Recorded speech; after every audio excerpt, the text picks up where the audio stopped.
아, 참, 얘기를 안 했네, 그죠? 칠판을 좀 큰 걸로 바꿨습니다. 전에 말씀드렸죠, 그죠? 신규 투자. 참, 대단한 신규 투자죠. 진작 이걸 쓸 걸 말이에요. 이번에 드릴 말씀은, 이런 얘기입니다. 제가 최근에 글도 썼지만요.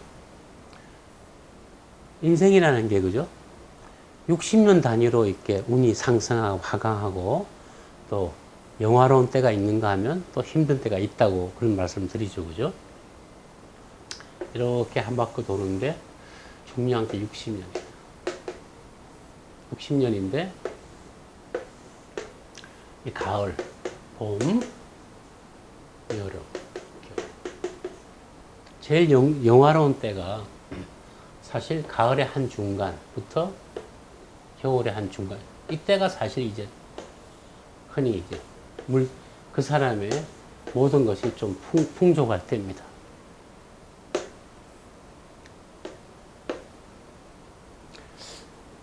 그런데 그죠?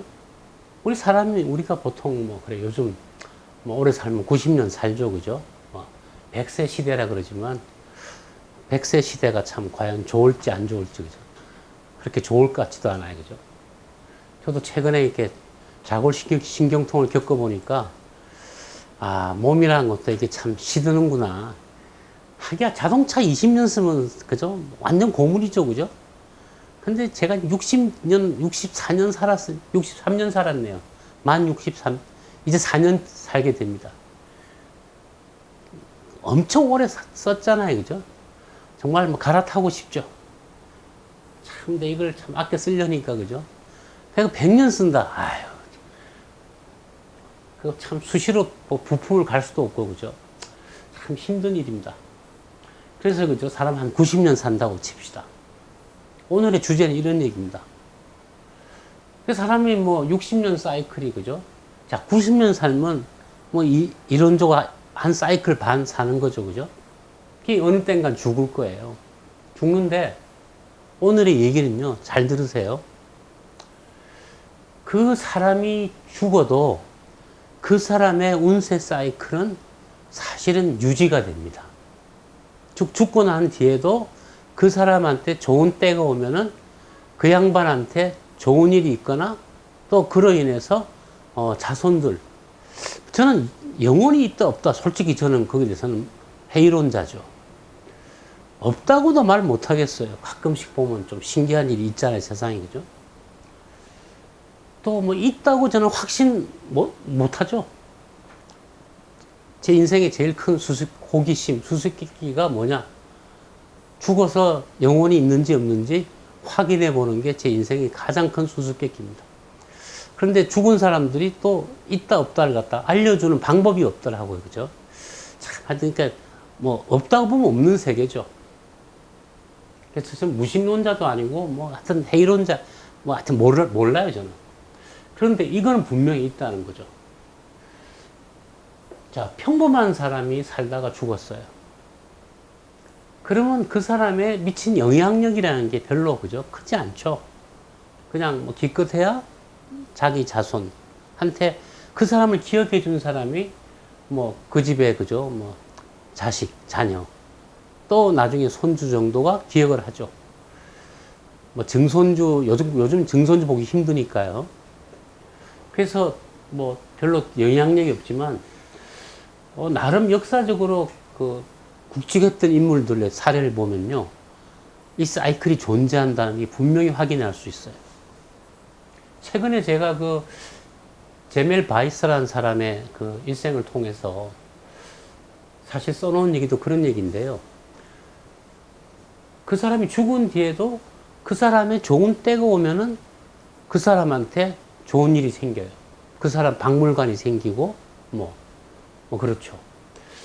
대표적으로요, 여러분 나폴레옹 아시죠? 나폴레옹, 그죠? 아주 뭐 프랑스의 자랑이고, 그죠? 뭐 프랑스 하면은 나폴레옹 시절로 못 돌아가서 안달인 나라죠.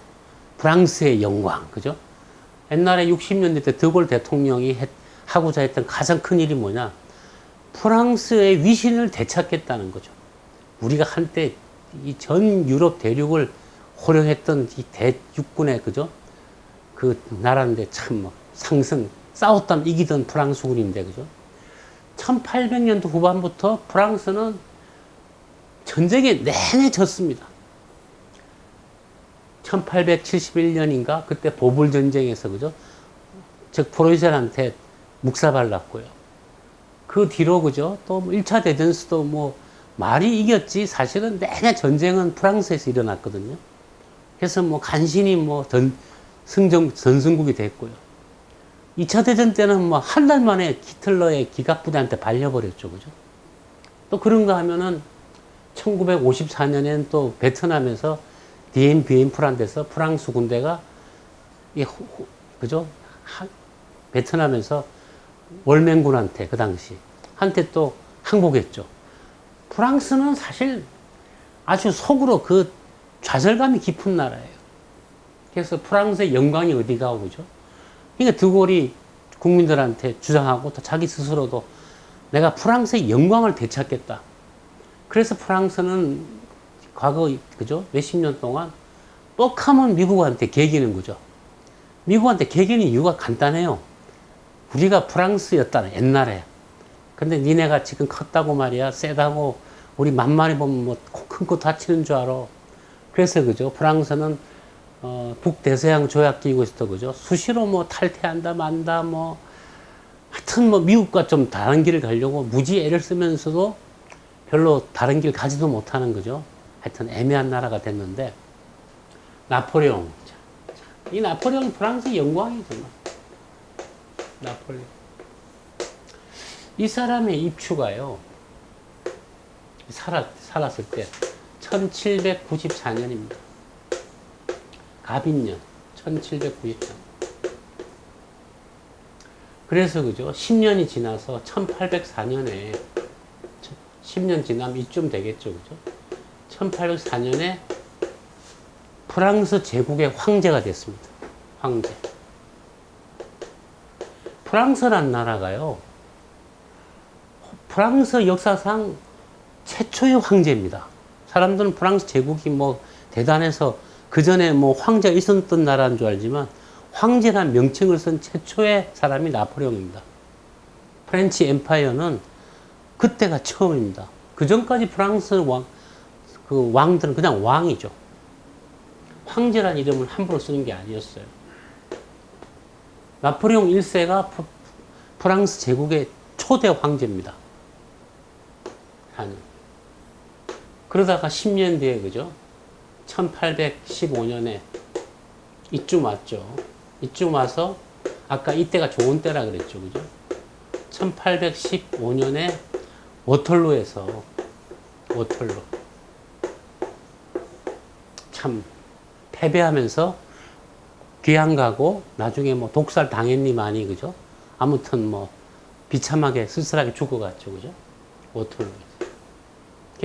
나폴레옹 영광된 시즌도 역시 이거죠. 그래서 나폴레옹은요, 어디에 유배 갔냐면은, 대서양에, 그것도 남반구예요. 남아메리카 대륙과 아프리카 대륙 사이에 있는 엄청 먼 섬, 조그만 섬에 세인트 헬레나라고 하는 영국의 그 식민지죠. 지금은 자치령입니다. 뭐, 자치령에는 뭐든 관심도 없죠. 뭐, 아무것도 없으니까요. 그 섬에 갔는데, 거긴 기후가 너무 안 좋아요. 더 후덥지근하고, 절대 탈출 못 하도록, 그죠? 거기 갇혀놓고, 영국 군들이 가서 지키면서 살다가 죽었어요. 몇 년 못 살았어요. 그래서 뭐 독살했다 말았다 하는데. 그리고 나서 또, 나폴레옹은요, 패망한 다음에 또 막, 프랑스 내에서도 막 나폴레옹에 대한 비난이 많이 일었어요. 사람만 많이 죽이고, 뭐, 그죠? 또 세월이 간 거죠. 그래서 막, 이제 거의 역적처럼 취급되다가, 그죠? 근데 영국이요, 나폴레옹의 그 유해, 즉 시신을 갖다가 그냥 세인트 헬레나에 놔뒀었어요. 만약에 저걸 갖다 나중에 민심이 돌아오면은 그걸 만약 프랑스로 가져가서 어떤 뭐 국립묘지나 그죠? 거기에 묻으면은 그 앞에서 막 꽃 바치고, 그죠? 다시 뭐, 어게인, 프란치, 뭐, 프랑스의 영광이요. 빛나던 시체를 갖다 바다에 버린 거 아시죠? 그죠? 그걸 갖다 묻었다가 하는 이제 그 성역이 되잖아요. 그래서 나폴레옹도 프랑스는 영국은, 그죠? 유해를 갖다 반환 안 했어요. 그러다가 세월이 가서, 그죠? 프랑스가 이제 막 이제 좀 부탁했어요. 야, 그래도 좀 돌려주라. 좀 이제 우리 잘 지내니까 해서, 그죠? 영국과 프랑스 사이가 좋아지면서 1840년에, 그죠? 영국이 조용한 가운데 나폴레옹의 유해를 갖다가, 이렇게 프랑스로 돌려보내줬어요. 돌려보냈는데, 프랑스의 뭐 파리 이런 데가 아니고요. 좀 사람들이 잘 모르는 좀 한적한 곳에 묻었어요. 1840년에. 그리고 나서, 그죠? 그러다가 이제 세월이 흘러서 이제 나폴레옹 그것도 뭐 조카가, 그죠? 황제가 되고 하면서 나폴레옹 그 조카예요. 그 사람이 또 황제가 되죠. 그러면서 나폴레옹의 시신이 1861년에 파리에 있는 앵발리드라고 아주 유명한 뭐 박물관이자 사원이죠. 그리고 국립묘지죠. 앵발리드의 가장 중요한 장소에 거대한 돔이 있죠. 그죠? 이렇게 돔이 있으면은 바로 그 가운데 제일 정중앙에 나폴레옹의 유해를 갖다가 최고의 그 어떤 나무, 그죠? 해서 밑안에 석조로 해서 다 이렇게 안치했어요. 이렇게 안치할 때는 수많은 프랑스 사람들이 너무 기뻐하고, 그죠? 이제 사실은 나폴레옹보다 앵발리드는 프랑스의 뭐 국사당이죠. 그죠? 최고의 영광을 지녔던 사람이 묻혀 있으니까, 그죠? 지금도 앵발리드는 뭐 나폴레옹 무덤으로 유명합니다. 자, 근데 그죠? 보십시오. 이럴 때. 보시면, 아까 그죠? 나폴레옹의 입추가 1794년이라 그랬죠. 그죠?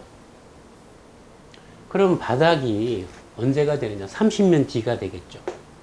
1824년이죠. 24년. 30년 뒤죠. 그죠? 그러면은 이때가 35년 뒤니까 이때가 1839년이 될 거고요. 15년이니까요. 자, 아까 봤죠. 그죠? 나폴레옹 시신이 영국이 프랑스로 돌려준 게 뭐냐? 나폴레옹은 벌써 죽었어요. 이전에 벌써 죽었지만, 그죠? 그 사람의 운세를 볼 때 1839년은 나폴레옹의 입하입니다. 이때부터 다시 운세가 이제 본격적으로 일어서는 때입니다. 이때 프랑스하고 영국이 협상해서 그 다음에 돌려줬어요. 뿐만 아니라 다시 나폴레옹은 죽었지만, 그죠? 입추가 언제냐? 1854년이겠죠. 그죠? 60년 더하면. 아까 나폴레옹이 앵발리드라고 하는, 그죠? 명예로운 전당에 묻힌 게 1861년이라 그랬죠. 이때가 언제냐? 54년이니까, 그죠? 6년 뒤죠. 다시 나폴레옹 운세가 죽었지만 한창 대사라는 나는 때. 그때 나폴레옹 앵발리드에 묻혔어요.